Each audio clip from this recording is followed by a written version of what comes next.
Welcome back to Proxy, everybody, and today we're going to be talking about the Harlequin Voidweavers in 10th edition and asking the question, are they any good? So here's the thing about the Voidweavers, right? The Voidweavers last edition in the beginning were one of the best pieces in the entire codex. They were amazing for the cost. You got a lot for what you paid for. However, they got nerfed hard. And people barely played them outside of that unless they were running full Harlequin lists. And even then, they wouldn't, usually run all three. In 9th edition, they could also be taken in units of 3, so it was a little bit different, but they were really pricey for what you got. So come 10th edition, our index came out, and the Voidweaver was pretty good. It wasn't the best, but it was a decent choice. However, it was easily outshined by the Fire Prism, which only cost 125 points, so only cost a little bit more than the Voidweaver. And the Fire Prism for that cost was just much better, so no one really took a good look at the Voidweaver itself. However, the Fire Prism is up in points, and the Voidweaver, by comparison, is looking a lot better. So let's go ahead and dive right into it. I personally think the Voidweaver is a great unit, and definitely worthy of some consideration. So without further ado, let's talk about the Voidweaver. But first, just a quick overview of what we're going to be looking at in today's video. We're going to be looking at the stats, weapons, and special rules of the Voidweaver, the strengths and weaknesses, its combos and synergies, and lastly, the role Voidweavers play in an Eldar army and how to make the most out of them. So as far as its stats go, it is very fast. It's movement 14. It comes in with a 4+ save and a 4+ invulnerable. So just like the Starweaver, the Voidweaver is very much the same thing as far as its survivability goes. As far as its ranged options, however, it does differ. It does still come with the 2 shuriken cannons, but it can take 1 weapon in addition. Either the Prismatic cannon, which is essentially a mini prism cannon. It has a dispersed profile and a focus shot. The dispersed shot has 2d6 attacks with a blast at strength 4, AP 0, damage 1 at 36-inch range. So its range is good, has a solid amount of attacks, doesn't have AP, but has a lot of shots. So it's good against really light infantry. The focus shot has 2 shots at 36-inch range, strength 12, AP -3, damage 4. So it's essentially like a lesser Bright Lance, but it does have 2 shots, which kind of makes up for it a little bit. Bright Lances, on average, will do more damage against heavier targets than these guys, just because, they do have damage d6 + 2, which is, again, a little bit better than damage 4. But this is still really good because you are also getting the option of a dispersed pulse. You can also take the Haywire cannon, which has shorter range, but deals more reliable damage against vehicles with mortal wounds. It has anti-vehicle 4+, devastating wounds. That combination is very good. And with our detachment ability, rerolling a wound roll, you're most likely going to be able to, on average, get about 6 mortal wounds per turn, which is extremely good. And even though it's definitely not going to kill targets outright, it is going to seriously damage vehicles. As for the close combat attacks, just like the Starweaver, they have the close combat weapon. Really low strength, which makes it pretty terrible for tank shocking. So even though you most likely won't be tank shocking with this thing, it sucks to, lose that option. As far as their abilities go, they have Strands of Fate, which is good, just like, all Harlequin units do now. But it's a little bit better on these guys just because of the fact that you can, in fact, get mortal wounds with the Haywire cannon. So that is an option for the later game, using a fate dice on this thing if you have nothing better to use it on. It also has an ability that causes battle shock. So the devastating assault ability in your shooting phase after this model is shot, select 1 enemy unit hit by 1 or more attacks. Keep in mind, you just have to hit the enemy. That enemy unit must take a battle shock test. So that's good for preventing the use of certain stratagems on units. It's situational though, it's not always going to help.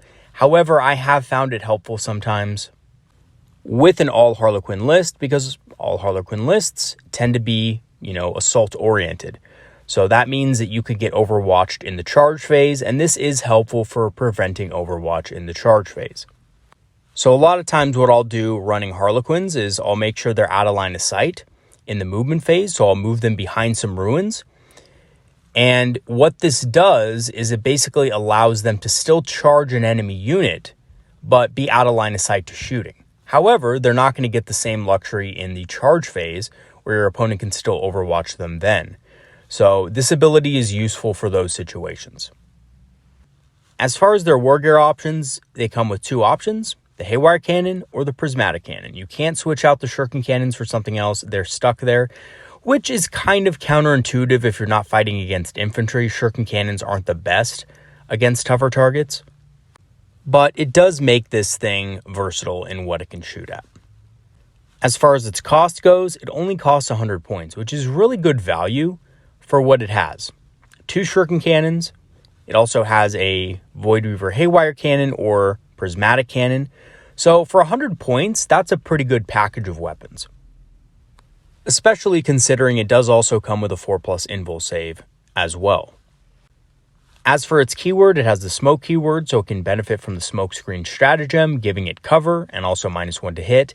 Situationally, this is good, but it's often not going to save you against serious firepower. But if your opponent only has, 1 or 2 dark lances or las cannons to shoot at it, chances are you can use this stratagem and your, vehicle will survive. If you get a bit lucky. And again, you could always use a strands dice for that, bright lance, las cannon, or whatever that does get through. Also, it has the fly keyword. So with a low profile, it can often benefit from plunging fire. So I've used this a couple times. It can fly on top of buildings. It can shoot things that are on ground level, and it can get that benefit. This is much better with the Prismatic cannon than it is with the Haywire cannon, because the Haywire cannon is focusing on mortal wounds, so this won't matter. But it's good with, the disperse shot and the focus shot of the Prismatic cannon. Okay, so what are the strengths and weaknesses of this thing? So its strengths are it has powerful and versatile shooting, and it's good at killing infantry or large targets for its cost. So the Prismatic cannon is very good against large targets or infantry alike. And the shuriken cannons are obviously good against infantry. And the Haywire cannon is good against vehicles, and it does consistent damage. It does also force a battle shock test on an enemy unit, preventing the use of certain stratagems. So whether that be Overwatch in the charge phase or whether that be some sort of defensive buff that they can give the unit, this is a big strength of this model to force battle shock tests. Forcing battle shock tests, again, not the greatest thing in the world, but it can help situationally. And for the cost, it's fairly durable as well as being very fast. However, its weaknesses are that it has very weak tank shock. Again, that's not that big of a deal when you think about this thing basically wanting to shoot all game, but not having the option to tank shock is a big hit, especially when things like Vipers have a much more decent tank shock. And it's pretty squishy if the invulnerable save is failed. So it does have a 4+ invul, which is solid, but if you do fail that, it only has 6 wounds. So, las cannons with a lucky hit can blow this thing up in one shot. As far as its combos and synergies go, Guide is an excellent tool at helping them hit more reliably. It is armed with 3 weapons, so it does have a lot of shots on it, and if you're firing the dispersed pulse, it's going to have even more shots. So that's going to be really good against infantry, and also just good for making it more reliable against other stuff as well. It's not the Fire Prism, it doesn't have the Crystal Targeting Matrix, so even though it has the detachment ability, sometimes you're going to need a little bit more than that. The Shroud Runner's ability is great with the Prismatic cannon, so target acquisition is perfect because it can give lethal hits. Lethal hits with a lot of attacks is obviously gold. So if you're going to go for the disperse shot, having lethal hits is very good, and also just having lethal hits on shuriken cannons is effective as well, as not only are you getting a lethal hit, but you're also getting a sustained hit from rolling that 6. Now keep in mind the sustained hit will also not be lethal. You'll have to roll to wound on that one, but it's, 2 birds with 1 stone. Vipers can remove a unit's cover, making it easier to kill. And again, this is really good for the Prismatic cannon, not so good for the Haywire cannon. And Doom can increase its chances of wounding its target. So again, not so good with the Haywire cannon, but pretty good with the Prismatic cannon because, getting a bonus to wound is always helpful. Okay, so some of you at this point might be asking, well, what is the best way to equip the Voidweaver? Should I give it the Haywire cannon or should I give it the Prismatic cannon?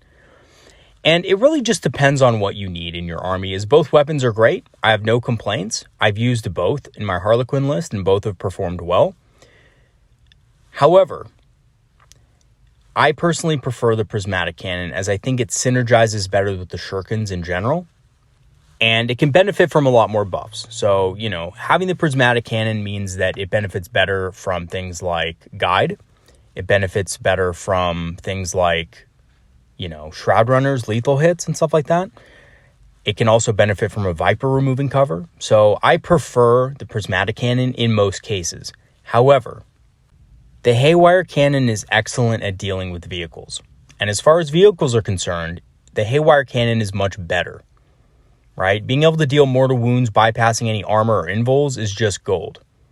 So if you are going against a lot of vehicles and you need something to do consistent damage against vehicles throughout the game, you're going to want to go with that. However, if you want something more versatile that can also tackle monsters and other things, and infantry as well, then the Prismatic Cannon is the better choice. And the Prismatic Cannon does synergize better with a lot of other stuff. So that is also something you have to consider in your list, right? What else do I have in my list? What synergizes with the Prismatic Cannon? And how far can I push its damage? Because if you can get target acquisition from the Shroud Runners, if you can get Doom or Guide or even a Viper removing a unit's cover, then the Prismatic Cannon is just going to be the better value for the cost, right? As the Haywire Cannon really doesn't benefit from any of those things, right? It doesn't really care about the +1 to wound because it's mainly focused on scoring those criticals. It doesn't really care about lethal hits because then, again, no criticals, so no anti-vehicle devastating wounds. And removing cover doesn't matter because mortal wounds ignore armor anyway.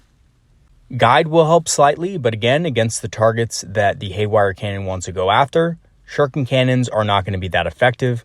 So, re-rolling the hits on those isn't really that big of a deal to begin with. So you do have to consider that when choosing your army. In my Harlequin list, I have 2 with the Prismatic Cannons, and I have 1 with the Haywire Cannon. The other thing you have to know about the Haywire Cannon, it does have a shorter range. So it's going to be harder to get to targets without being shot back. 24 inches, again, is a decent range, but often it's not good enough to get line of sight to a key vehicle and then duck back out of line of sight.